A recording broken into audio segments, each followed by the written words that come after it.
காலையில் அம்மா போய் பார்த்துட்டு அரசே 5 லட்சம் தான் கொடுக்குது. கள்ளச்சாராயம் குடிச்சு செத்தா 10 லட்சம் கொடுக்குது. காவலர்களை அடிச்சு செத்தா 5 லட்சம் தான். எளிய மகன் நானே நம்ம என்னது என்னது அவ்வளோதான் உயிருக்கு மதிப்பா? பதிவு பண்ணணும், கைது செய்யணும். அது வரைக்கும் நான் தொடர்ந்து போராடுவேன்.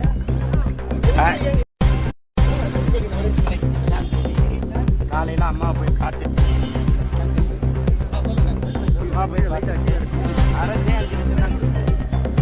கள்ளச்சாராயம் குடிச்சு செத்தா 10 லட்சம் கொடுக்குது. காவலர்களை அடிச்சு செத்தா 5 லட்சம் தான்.